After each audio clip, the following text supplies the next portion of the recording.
पाठ 3 वृक्ष प्रकृति का अमूल्य वरदान। पाठ प्रवेश। वृक्षों का हमारे जीवन में बहुत महत्व है। वृक्ष प्रकृति के द्वारा दिए गए सुंदर उपहार हैं। वृक्षों से हमारा संबंध जीवन से लेकर मृत्यु तक बना रहता है। यदि समय रहते हमने इनकी सुरक्षा पर ध्यान नहीं दिया तो निश्चित रूप से हमारा जीवन अंधकारमय होगा। पाठ उद्देश्य। वृक्षों का महत्व बताना, वृक्षारोपण को प्रोत्साहित करना, वृक्षों की सुरक्षा की प्रेरणा देना, पर्यावरण प्रदूषण के प्रति सचेत करना। पर्यावरण शब्द का अर्थ है परि जमा आवरण, अर्थात हमारे चारों ओर का आवरण। इसमें हवा, पानी, भूमि, नदी, पर्वत, वृक्ष आदि सभी आते हैं। हमारे जीवन में पर्यावरण का बहुत महत्व है, क्योंकि सभी जीव जंतु जीवन जीने के लिए पर्यावरण पर आश्रित हैं। बच्चों, यदि हमारे आसपास और सारी पृथ्वी पर एक भी पेड़ पौधा ये चारों ओर फैली हरियाली न हो तो जानते हो क्या होगा? तब एक भी जीव जंतु पृथ्वी पर जीवित नहीं बच सकेगा।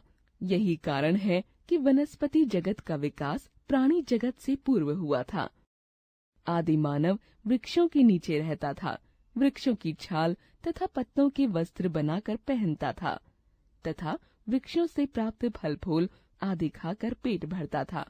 इस प्रकार रोटी, कपड़ा और मकान यानी अपने जीवन की मूलभूत आवश्यकताओं की पूर्ति वह वृक्षों से करता था। आग का आविष्कार मानव के विकास का पहला चरण था। तब से लेकर आज तक मानव ने अपने विकास के कई चरणों को प्राप्त किया है, लेकिन उसके विकास में वृक्षों के योगदान को कभी भुलाया नहीं जा सकता। वृक्ष का जीवंत रूप हो या सूखा हुआ, वह सभी रूपों में प्राणियों के लिए बहुत उपयोगी है। वृक्ष की जड़, तना, पत्ते, फूल, फल, बीज, छाल सभी का अपना महत्व है। वृक्षों से प्राप्त कागज, लाख, रबड़, गोंद, बीजों से निकलने वाला तेल आदि उद्योगों की दृष्टि से महत्वपूर्ण है। वृक्ष धरती को हरा भरा रखने के साथ साथ धरती के तापमान को संतुलित रखते हैं, वायु को शुद्ध करते हैं और हमें प्राण वायु ऑक्सीजन प्रदान करते हैं। बहुत से वृक्ष जैसे नीम, आंवला, तुलसी, पलाश, अशोक आदि औषधियों के भंडार हैं। वर्तमान में सबसे अधिक प्रचलित आयुर्वेद चिकित्सा वृक्षों पर ही निर्भर है। यही कारण है कि भारत में वृक्षों की पूजा की जाती है। वृक्ष लगाना पुण्य तथा काटना पाप माना जाता है। पीपल, बरगद, तुलसी आदि कई वृक्षों में देवताओं का निवास स्थान माना गया है। भारत में अंग्रेजों का आगमन वृक्षों और जलों के लिए बहुत बड़ा खतरा बन गया। उन्होंने हमारी विशाल वन संपदा का उपयोग निजी स्वार्थों को पूरा करने में किया। शीशम, सागौन आदि की लकड़ी का उपयोग रेल के स्लीपर बनाने में किया। अपने घरों को सजाने के लिए कीमती लकड़ी का फर्नीचर बनवाया। जहाज, नौका इत्यादि बनवाए। मिट्टी की उर्वरा शक्ति कम करने के लिए नील की खेती पर जोर दिया। इस तरह कृषि पर आश्रित भारत की अर्थव्यवस्था को गहरी चोट पहुंची। वृक्षों को भगवान के समान पूजने वाले कुछ लोगों ने चिपको आंदोलन चलाया। उत्तराखंड में श्री सुंदरलाल बहुगुणा के नेतृत्व में चलने वाले इस आंदोलन ने जोर पकड़ा। स्त्री पुरुष वृक्षों से जाकर चिपक गए ताकि वृक्षों को कटने से बचाया जा सके। इस प्रकार लोगों ने अपने प्राणों का बलिदान देकर भी वृक्षों को बचाया।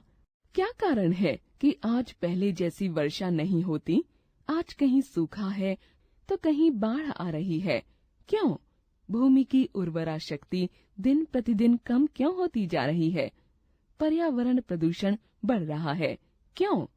क्यों प्रकृति का संतुलन बिगड़ता जा रहा है? उपर्युक्त सभी प्रश्नों का एक ही जवाब है, वृक्षों की अंधाधुंध कटाई का होना। क्योंकि वृक्ष ही हैं जो बादलों से वर्षा कराते हैं, मिट्टी को जकड़ कर रखते हैं ताकि वह पानी के तेज बहाव में बहने न पाए। वृक्ष हानिकारक गैसों को अवशोषित करके हवा को स्वच्छ बनाते हैं। जंगलों में रहने वाले प्राणी प्रकृति का संतुलन बनाए रखते हैं, लेकिन आजकल वृक्षों पर आश्रित कई उद्योग धंधे निरंतर बढ़ते जा रहे हैं। जनसंख्या वृद्धि के कारण जंगलों का सफाया करके उस स्थान पर घर आदि बनाए जा रहे हैं। ईंधन के लिए तथा इमारती लकड़ी से फर्नीचर आदि बनाने के लिए जंगलों को बड़े पैमाने पर काटा जा रहा है। वृक्ष जब तक जीवित है, हरा भरा है, तब तो उपयोगी है ही, लेकिन जब मृत हो जाता है, सूख जाता है, तब भी उपयोगी है।